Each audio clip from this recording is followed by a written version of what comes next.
Well, first of all, I would like to thank la Universidad Nacional Autónoma de México and in particular Professor Alfonso Vadillo Bello for his warm hospitality. My presentation is about the sovereign debt crisis, and I would like to start, I would like to approach my topic by pointing out how it is not easy to understand why 2 years after the collapse of Lehman Brothers, the US household debt crisis has turned into a public debt crisis which centrally Europe is threatening the solvency of many advanced economies, including the US economy itself. Of course, when I say it is not easy to understand, I'm not referring to the vast increases in rich countries' public debt determined by the financial sector bailouts and by the impact of the halting global growth on public expenditure and revenues. Concern stems from the fact that the assumption of responsibility on the part of the state has actually weakened, not strengthened, its position. The effect of the crisis on the debt of the nation has suddenly changed from being the solution of the problem to being the problem in itself. Now, from the viewpoint that financial instability is stemming from the public sector, 3 policy responses to overcome the crisis have surfaced. The first one reiterates the theme of the beneficial effects of public budget surpluses. This idea rests on the belief that by reducing public expenditure, it is possible to resume the growth process. The restatement of this idea has been of some practical relevance only in the European country. And even there, it is losing weight with the emergency of a reality that does not fit into the theory of fiscal expansionary retrenchment. The second approach aims to keep government intervention in the market economy at a minimum. The sovereign debt crisis marks a transition from a defensive phase of this conception to an offensive phase, in which public debt reduction plans are seen as enabling the private sector to expand at the expense of public sector activities of growing importance in advanced economies. Transportation, healthcare, and education are the most prominent examples. A third policy line is to implement debt haircuts. Extraordinary forms of taxation and more radical hypotheses of a partial repudiation of public debt have been considered. This approach should only be applied to countries in which public debt is spinning out of control. The partial credit or sacrifice is seen as the only possibility to avoid the default. Common to all these lines of action is the idea that sovereign issuers are in a condition of insolvency.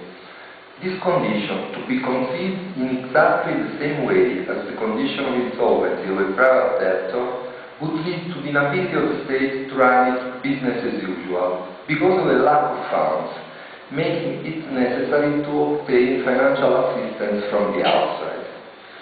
Now, it seems to me undeniable that many governments are under an external administration. The question that arises is why this state of things came into being. I will argue that it is wrong to consider the public debt crisis the cause of the weakening of national sovereignty. It should rather be understood as one of its most relevant manifestations. The reasons for the weakening of the position of indebted states will be discussed by connecting them with the fully liberalized regime of international capital movements implemented worldwide over the last 3 decades. In order to argue in this direction, I divide my reasoning in 2. First, I will argue that for a government which is able to exercise full authority over national economic policies, public debt is always sustainable. Then, I will discuss how perfect capital mobility establishes a connection between internal and external debt. Through this connection, public debt dynamics can become unsustainable. I will also argue that this problem presents itself very differently according to whether the country occupies a central or peripheral position within the international payment system. Let me start with some trivial considerations. The notion of insolvency of a private entity does not extend to the nation as a whole without losing all meaning. The state has monetary and fiscal sovereignty, that is the power to create money and the power to tax. If we wish to establish a correspondence with a private entity, we should imagine a debtor who has the ability to repay his debts by creating a financial asset that is accepted in payment by the creditor, or to tax the creditor, burdening him with the debt service and the repayment of the principal. Of course, one does not understand why a private issuer that has the power to print money or the power to tax should borrow. Similarly, if the state requests a loan instead of creating liquidity, the choice cannot be attributed to the need to raise money. It depends on the fact that placement of government securities is a key instrument through which policymakers control interest rates. This does not mean that public debt should not be managed, but the problem must be seen as an aspect of the more general problem of setting the interest rates, managing the liquidity of the economy, determining the level of economic activity and employment.